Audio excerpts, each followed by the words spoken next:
All right.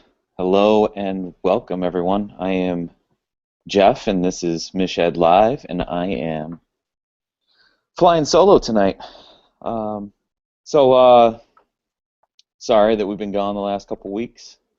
I've actually, I promised Brandon that I would show this, but I would only show it for a couple of seconds.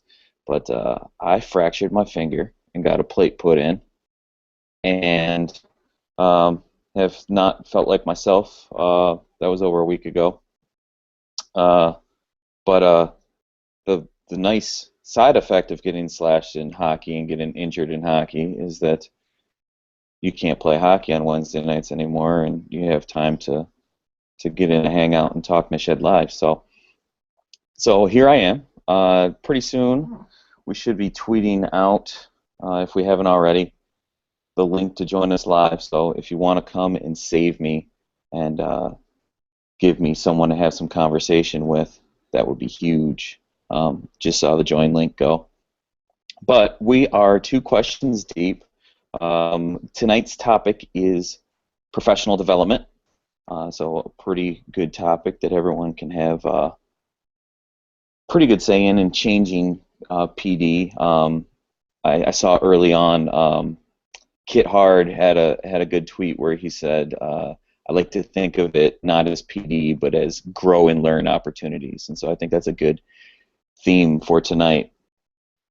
So let's recap some of the tweets that I saw as we get going here, and as wait to see if I have any company.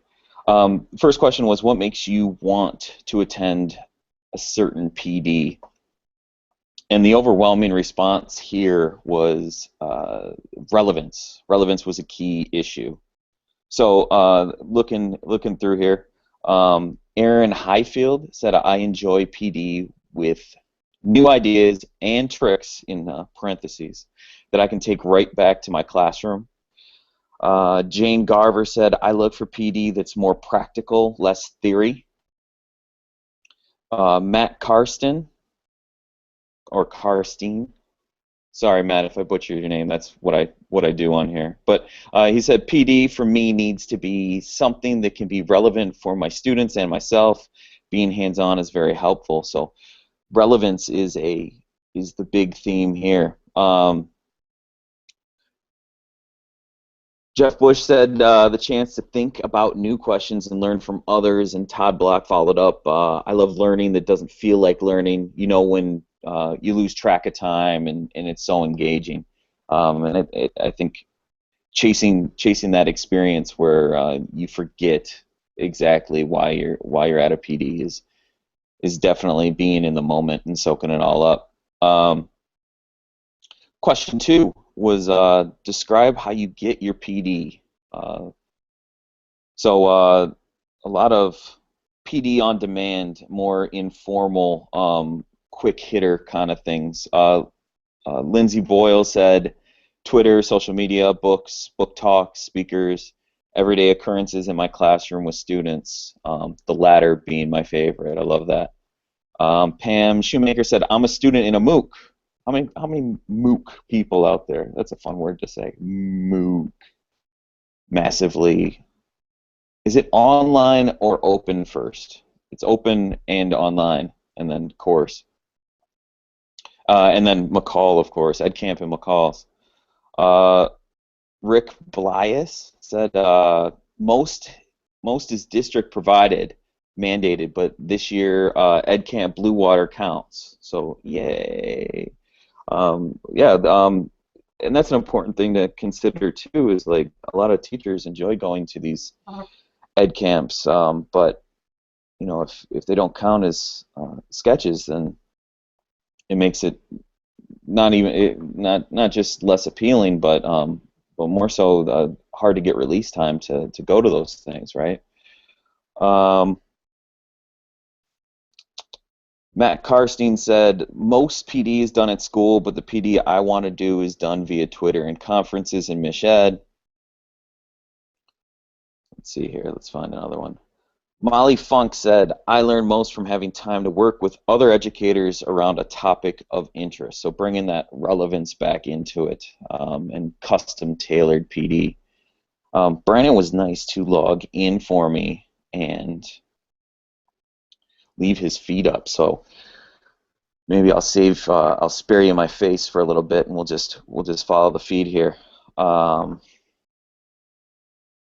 and we'll just follow what's coming up live here. So what was question number 3? We talk about individualized learning for our students. Should that be translated to individualized PDs, and in what way? Um, so let's see if we can pull some things out here. Julie Elspatch said, that's at Julie ALLTHAT. I am working on teacher PD this year. Project-based flip PD and ed camps are all on my mind. When PD is not individualized for staff, I would like to see visits to other schools to learn from peers and share, says Joanna. Carolyn, I use Twitter, Discovery Ed, iBooks. Twitter is the main one lately. Now I'm getting a ton of notifications. Ann wants the Hangout link again. Oh, I can send it to her.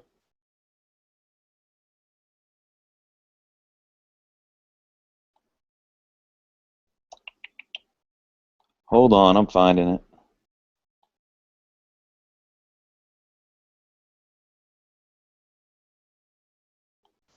Dead air is awesome.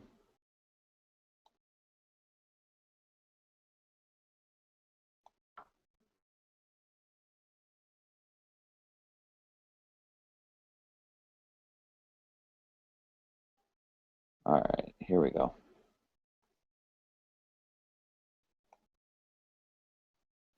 I'll reply to Ann with that, and then I'll put the link back out.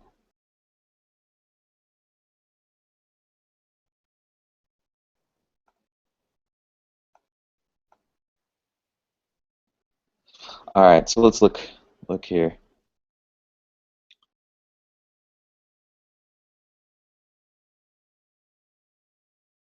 All right, Matt Becker says, is development really different to learning? Don't we have to learn to develop? That's like an Inception comment there. Let me try to read it again. Is development really different to learning? Don't we have to learn to develop? That's deep, Matt. Elizabeth says, I know my district struggles to come up with meaningful PD. Often we get filler, missed opportunities for sure. Can you see? You can still see me. I thought I put it. I thought I put it off to the side, Brandon. No, that's a good point. Districts have to give PD, and a lot of times they have slots that that they have available, and sometimes it comes down to the last minute to fill them. I know that a colleague of mine and I are supposed to go visit a school next week, and we still don't know if we're going to be able to come out on a Wednesday. And it's kind of like it either gets booked up because they really want it, or it comes down to a deadline, and then they just fill it with anybody. Not to say that I'm just anybody, but that's kind of an interesting point. Like, can we get in lending to that on-demand kind of thing? PD on demand is there at the point of need, at the time of need, right? So maybe there's a connection there that we don't need filler PD. We need timely, to the point and relevant PD, and that seems to be the message for tonight. Jay Rommel says, in my opinion, it's important teachers are able to set goals and is it offer or after? Oh, and after honest effort, not reach them. It's about growth, not about low-hanging fruit.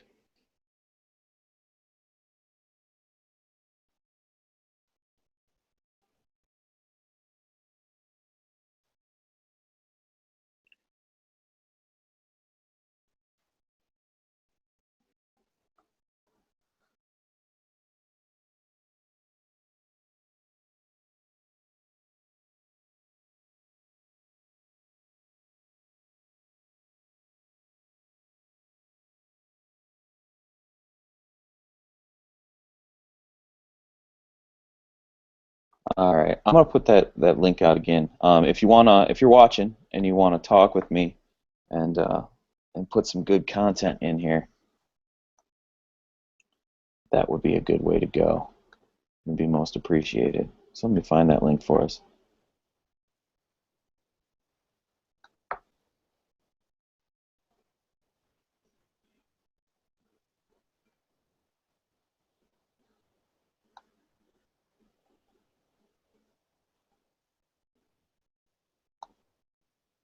And just so that I don't feel overly spammy, I'll put it up from my personal account. All right, it's out there. So when you see like join us live on air, that link that you click through is going to be you get to talk with me. The link that's out there that says watch is just to watch me flounder. So let's take a look here.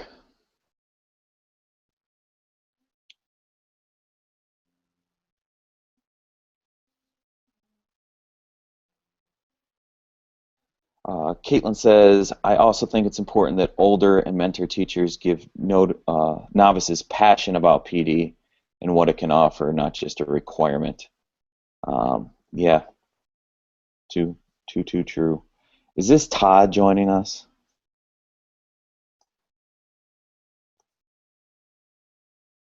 Todd, you there?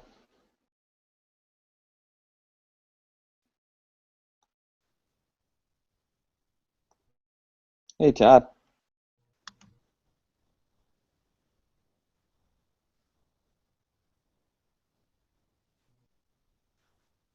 All right. How are we doing tonight, Todd? I'm good. How are you? I'm doing about the best I can with the tools I've been given. Yeah, no Brandon tonight? No, Brandon has like kids or something and responsibilities and all sorts of stuff. But then he's cheating and making fun of me in the Twitter feed. So but you're just in time for question number 4. Who should design your PD question plan? to some door knobs. Hey, Ann. I made it. Awesome. Hi, got jumping in. So the question on the table here is who should be designing your PD plans? Why/why not? Oh, well, that's a good question. You probably should have the teacher involved in designing PD plan, but you also need the district because it needs to match with the district vision. So it's going to be a conversation between a teacher and their administrator with the student's thoughts in mind. What do you think, Ann? Okay, sorry. Hi, can you hear me? Yeah. Okay. Well, as an instructional coach, we're asked to develop the PD for our staff, and we use a lot of feedback from the staff of kind of what they want, what they need at the time, and we use that feedback, and then also what the district initiatives are in order to plan our PD. But we try to be as mindful as a teacher to the teachers as we can, and giving them as much time as they can to work together and collaborate together on curriculum or whatever it is that they need at that time. So as an instructional coach, we're kind of in charge of it. All right. So you're trying to meet two needs there, right? I mean, would you say that it's more like dictated on what the district decides that they want to hit, and then you try to get as much teacher involvement into how that looks, how it's delivered? Yeah.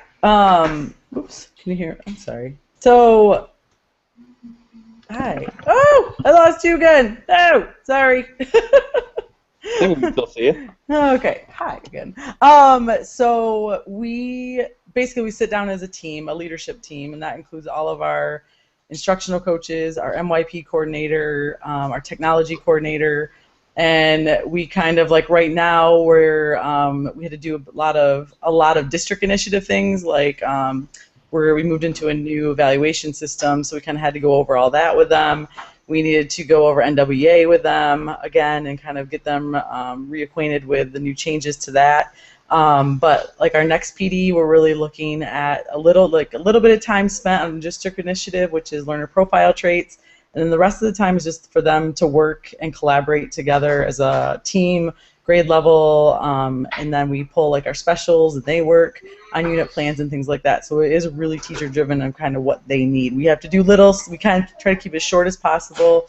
We don't do any of the, tardy things and all the, we try to keep that for the principals to do at their own time, but it's really teacher driven. So a lot of planning and preparation involved in that.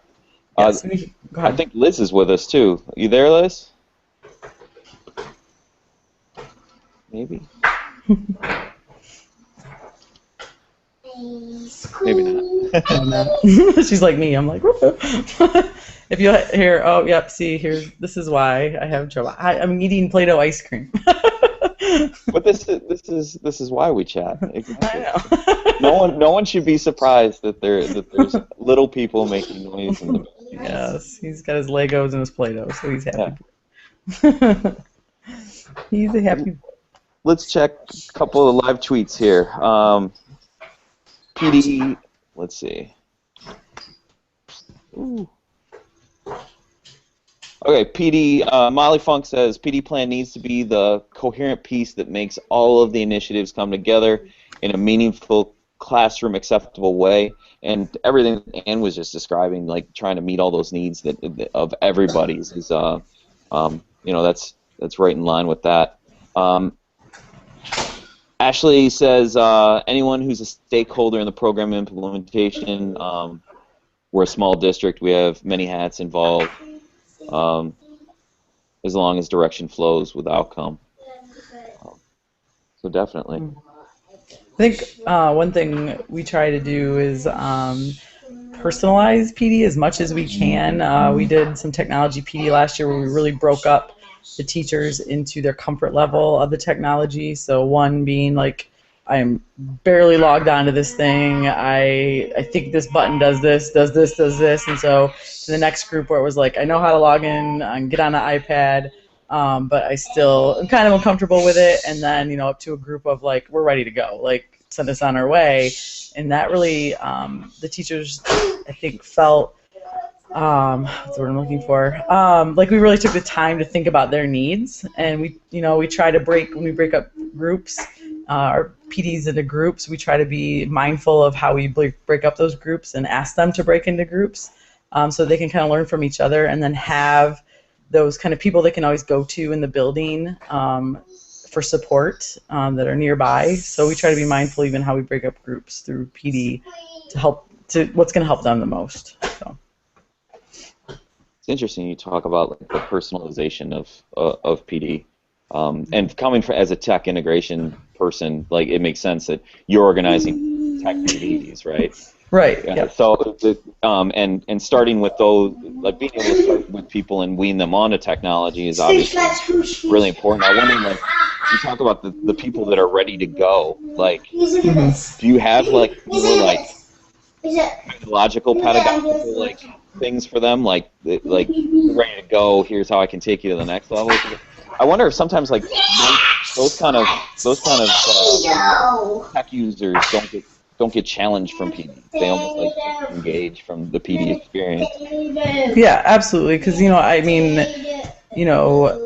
not that maybe we don't find it frustrating, but it is frustrating when you're sitting in a PD and you're literally learning how to download an app, or it's very step by step. So with that specific PD, we wanted, for example, they were learning this is when we first got our iPads. We wanted them to learn whiteboarding apps. So we said, okay, if you're very basic, you're going to go to the Show Me group. If you're kind of, you get the idea of the whiteboarding app, but you want to, keep it pretty basic, we're going to send you to EduCreations. If you are like ready to go, you want to use this tomorrow in your classroom, you're going to go to Explain Everything, and kind of we allow them then in those higher groups, here's the app, here's kind of just the basic of what it does. Now you go and spend this time explore, ask each other questions, play with the app. How are you going to use it? And then at the end kind of have a wrap up of what do they think about it, how are they going to use it, what are some things they could find, pros or cons about it. So we allowed them to kind of just play, have that time to play with it. And I think that's what a lot of teachers need, especially with technology professional development. They just need the time to play with it. And then we try to ask them to walk away having created something before they leave the PD, so that they feel like they can go into their classroom in a day or two and have something to use. So we're trying to be as mindful of that as possible when we can.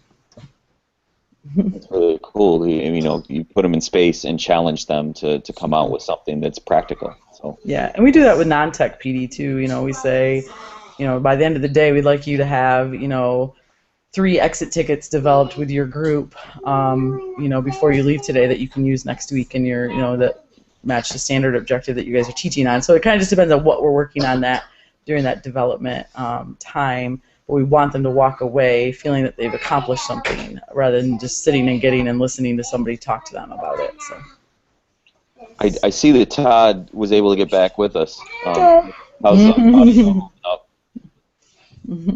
Yeah, I'm back, luckily. Ann, everything you're talking about sounds great. Our problems, we don't have tech that works whenever we try to do tech PD. The whole system crashes because everybody tries to log in at the same time. Yep. We're not lucky enough to have that, so we do need to differentiate it. I think the key thing you're saying is time to explore what we're learning in smaller groups, which is really critical. I think another critical component is to have modeled the way we instructional. Oh, we lost him again. Practice looks like a lesson should look, and they always have a learning target. They always open it that way and move around. Some people get annoyed by it, but it really is modeling what we should be doing daily. So, and that gives us the takeaways when you're done, the product, the evidence of what we learned versus measuring our seat time sitting there when you go to one of these big conference type things where, hey, you need to go to this and sit in a room and just sit there for. And I think that's really what teachers want. We need to have time to network and talk. We need to be able to talk to the people and make it real for ourselves without it being something where we feel like we're put on the spot, limited time. It's really a delicate balance, though, because some teachers don't feel comfortable in any of those settings. So I know our staff struggles all. We do one PD, half the staff loves it, the other half hates it. Do it another way. Really, everybody all the time, so just bring it up is important too. Yeah. When you talk about modeling for teachers, and you talked about technology. We have one building where technology never works for PD, and they get frustrated because we, at the beginning of the year, we try to use it, let's see if it works, and then it doesn't work, and then so but we also have to model for them during that PD, what's the plan B, Right. and what do you do when it doesn't work, and a lot of teachers have complimented Kelly and I kind of on how we are able to kind of just, okay, plan B, here we go, we're prepared, we're ready for if that doesn't happen, because we know in that building, in any building really, that at any given moment, things could, do a 180. So that modeling and, like you said, we always start with a learning target. That's how we start with our planning, our PD. What do we want them to walk away with? What is the target, and what do we want them to leave with? And then we plan from there. So, yeah. That's awesome. I mean, I have sat in district-provided PD where it was like, all right, you need to hear this. It's gonna suck, but just it's like everybody's just like, oh, they didn't just do that. And we've improved the model for some time. It's like you have the good, the bad, and the ugly anytime. And when you get those good ones, you're just like, oh, that was great. And then you get those bad ones, you're just like, oh. And you can see everybody's sitting there. What's my this and what's my that on my phone, or that's not what we want. I don't want. I hate to have it where you have to sign in, you have to sign out, and that's all that the district cares about. It needs to be, I want to see you engaged, I want to engage you, I need to be involved too. And when you see that, you really enjoy it versus here. Make sure you sign in. You didn't sign, sign in, some Nazi's going to come get you. And that's sometimes, I mean, you've seen it, you've seen them all. So it's great to hear how other people do it. It's all about the people, though. It's all about sitting down and having that time to work with another teacher that's encountering it. You say, hey, I tried this. They go, yeah, so did I. How'd it work? Oh, it didn't work like this. But half the time, it's not always what they sell it as, because you put kids into the model that some of these professional presenters say, and I know you're not like that, district people aren't like that, but when you go to the, you know, the big professional ones, like this, well, it doesn't quite work that way. I love sitting, which some PDs don't provide. They're all so much like, can we have the time to talk about it? Can we have the time to think about how this would look for ourselves? That's what really help people. How would it look in my classroom with what I have? And I really also like it when it's not. I've gone to some, and our district pays for us to go, and then they start talking about technology that we don't have. And so, but can we just expand it to do just about great teaching, not about the tools? Because the tools you can add in, they're all. I haven't seen back yet.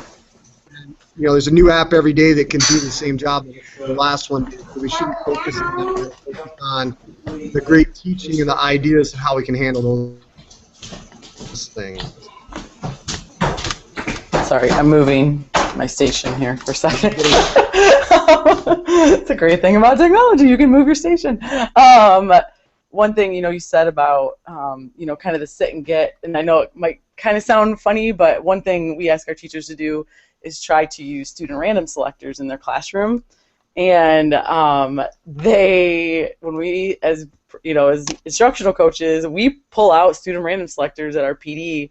One, just more or less to model it, but two, it's not trying to like as a get you, but really it's different. Even the teachers can sometimes see the difference in level of discussion we have when we pull those out, because a lot of times, a lot of our PD is done after school and people are tired, and I don't blame them. If I was, if it wasn't me in charge, I'd probably be trying to sit back and just, after school, like, don't just leave me alone, kind of thing.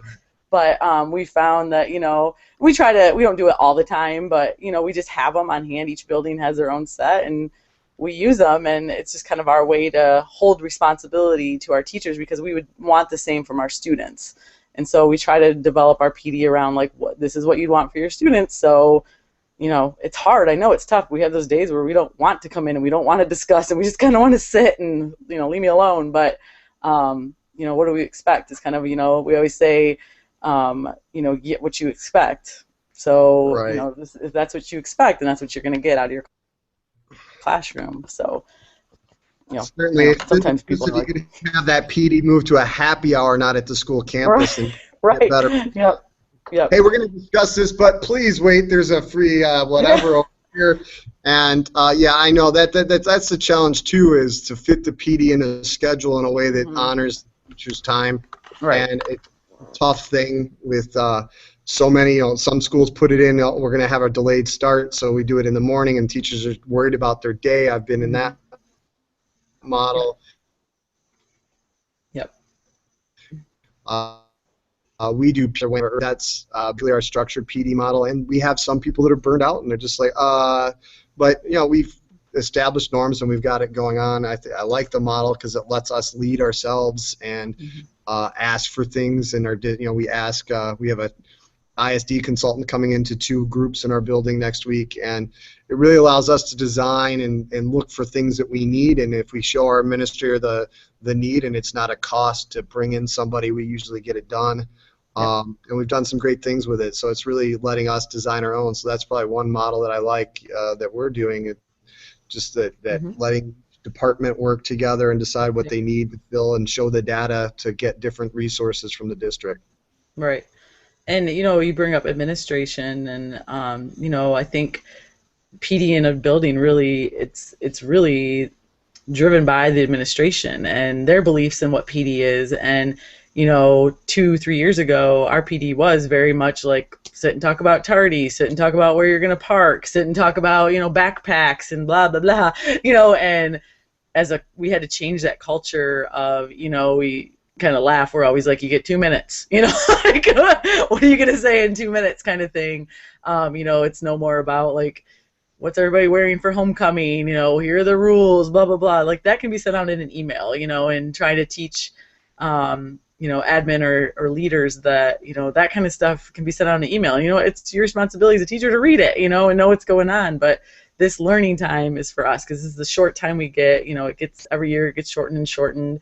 We were lucky enough last year to get 2 times a month where we could meet for a full day, 5-12, with each department, where this year it's been shortened to 2 times a month, but only for an hour and a half each time, and that's by building now, and we only get 2 times a year where we can meet 5-12. So it's like you got to be creative and really use your time wisely, and I think that's up to the administration and learning how to use time wisely and what can be said and what shouldn't be said at at those times. So Certainly. There's 2 things that both Ann and Todd I must steal from you. Todd, first off, that I heard is like how much place and time and setting really affects the kind of conversations and the kind of work that we can do. If I have a beer with you in a pub, the kind of conversations I have there are going to be different than going to the media center for an all-staff meeting, right? And really, we can try to. I mean, if we try to think of why that is, what that setting is, what makes us feel comfortable to do certain things and makes us thrive in certain settings, can we ever? I mean, obviously, we're not going to be bringing in a 6-pack to the to No. school, but I mean, can we kind of encapsulate that kind of spirit? And something that you said that I really like is the no spillover zone. Like, yes, teachers are guilty of coming in and venting about their day, about how the things that went on, but also, yeah, administrators come in and inappropriately use PD time for procedural stuff that really doesn't. That's not the time nor the place for it. It might be important, but we need to make sure that nothing spills over into this time. And so if everyone's on the same page that we're serious about this and this isn't just something to get through on my extra hour on Tuesday. It's something that we value and we enjoy coming to, like our local watering hole. So I wonder. I don't really have the answers for that, but I wonder if there's so much value to the face-to-face PD. There's a lot of value to on-demand, your PLN in social media and everything. But being able to sit with the people that you work with, eye to eye across the table and sort out issues that are relevant to you, there has to be something that we can do to make that environment more productive for us. go ahead. Yeah, I was just going to agree with what you said. I mean, there sure does. I mean, the no spillover zone is important.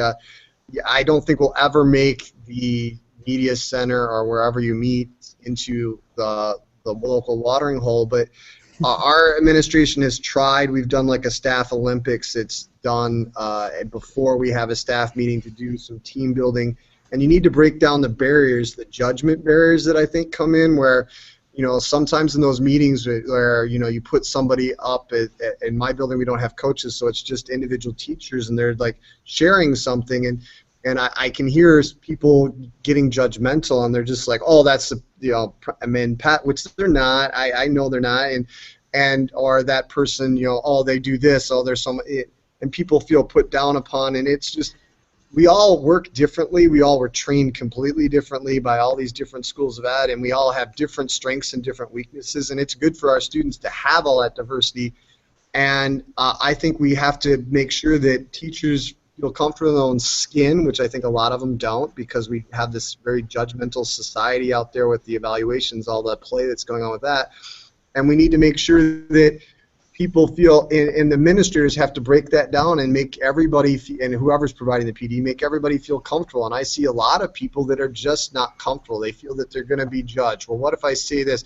Any little remark, I have a unique role. I'm also a union president for a local district, and a lot of people, it's like, no, that's just how that person communicates. I've dealt with that administrator before. They don't mean anything by it, but it's really, people get sensitive to those things, and we need to be very careful in how we do that and say that, and not make it an evaluative process. And PD should be totally judgment-free for anybody there, so you have that novice walking in feeling like they can ask all the questions. There are no dumb questions that we have for our students, and we have that expert who can feel comfortable sharing and not being, they're so great and grand. Those are the issues that we're dealing with in that PD center that you don't have when you walk into the bar, because then again it's a one-to-one or a one-on-four conversation versus having it in front of the entire staff, which some people get really messed up with.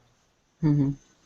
I think one thing that's kind of helped us, within our PLCs, especially the past 2 years, because we had them all day, was to have those moments, of, kind of fun, showing some fun clips, having some discussion around good things that are going on in everybody's classroom, having, showing video clips from people's classrooms that have allowed us to take quick videos, of cool things they're doing in their classroom.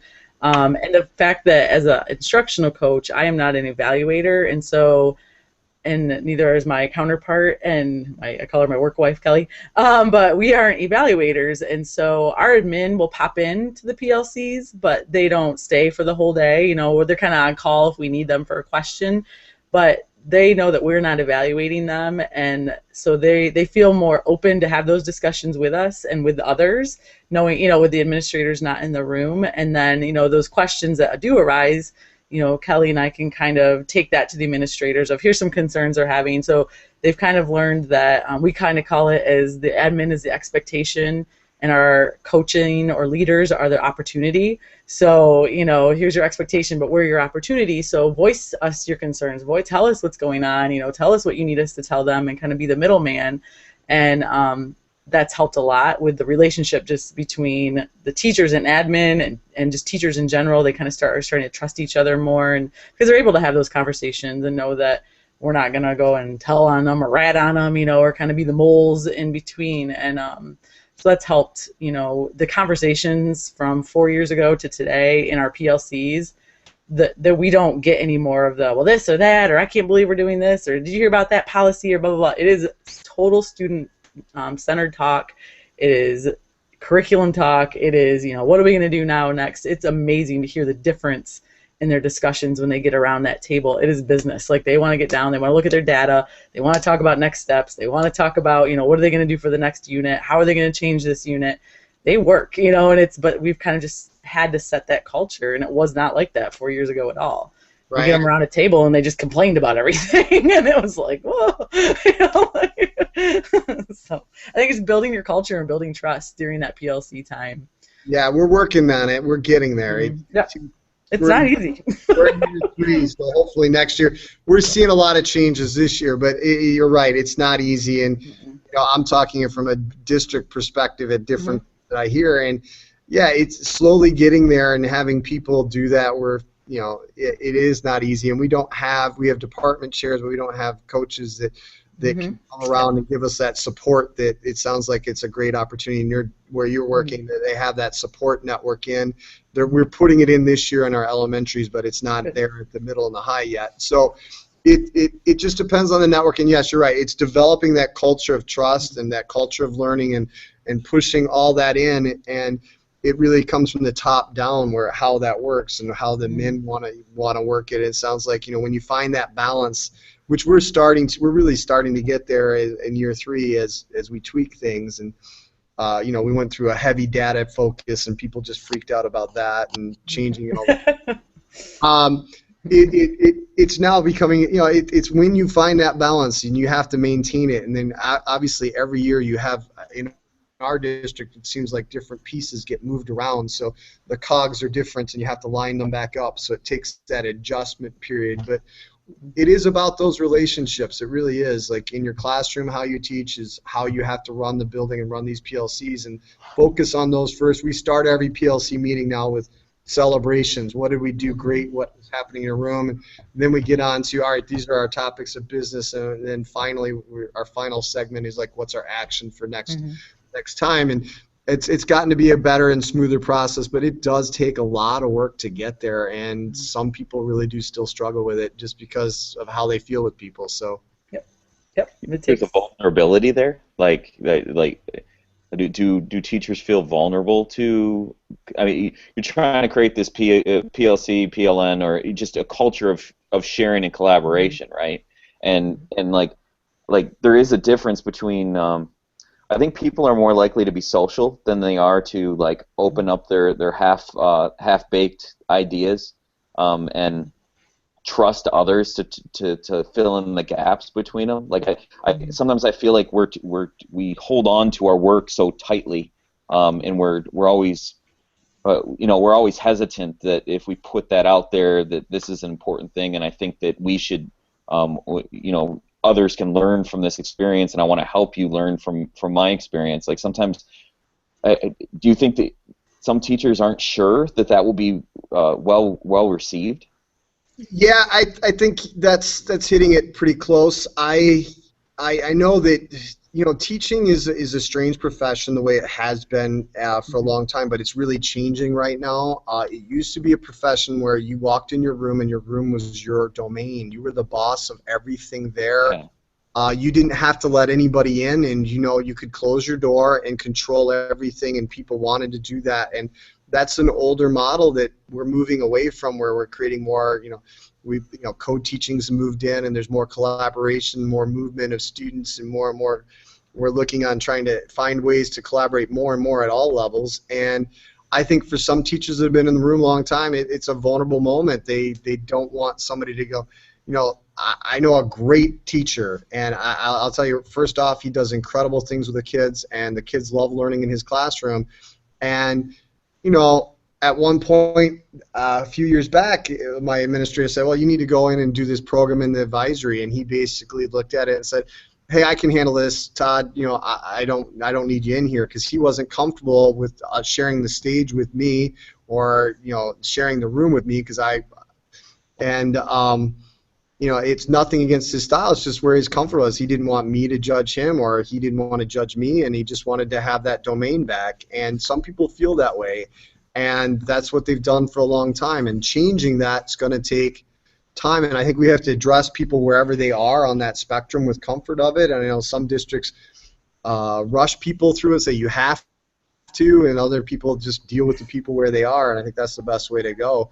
But it is that vulnerability we have, where, hey, I was good. I got a great I got a good evaluation last year. I'm good, and do I need to continue to improve? I don't know, but I don't need somebody looking over my shoulder all the time. It makes some people nervous. I think for us, because we were a SCECH school, they didn't really have a choice whether or not they wanted to be. It was, you're changing, and if it was kind of ship up or ship out, and we had a lot ship out because they didn't like the changes, and they didn't want to. We were putting their data on the table. We were putting them on the spot, and the data piece for us has taken our teachers to great places now, because they have to come to the table with their data, but then they also have to come look at their data as a group.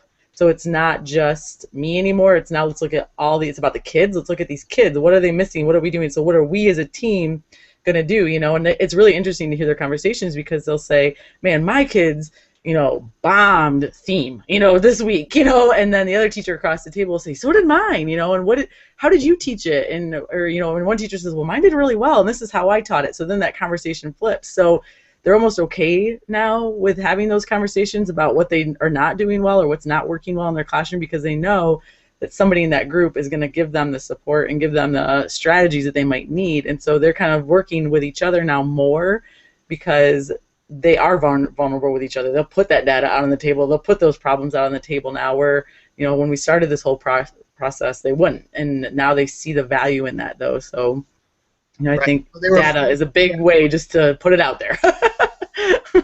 After getting past that awkward moment, probably right. You've gotten there.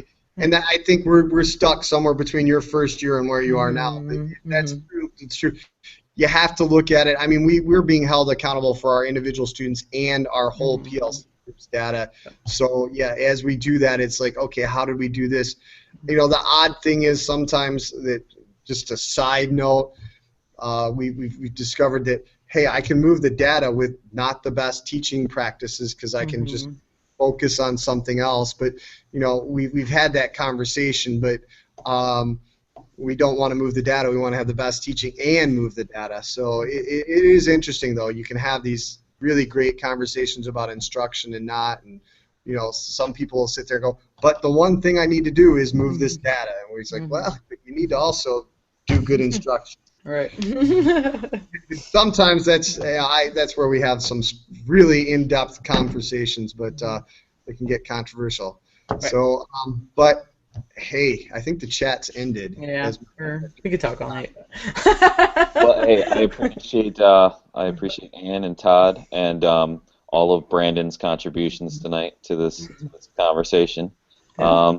Thanks for joining us, guys. Appreciate it. I'm glad I finally got it all to work. Yeah, that's awesome. Thanks for having us. Keep up the good work. I like it. Yeah, we'll do our best, right? All right. Thank you. All right. Well, thanks, everyone. Have a good night. Yep, you too. Bye.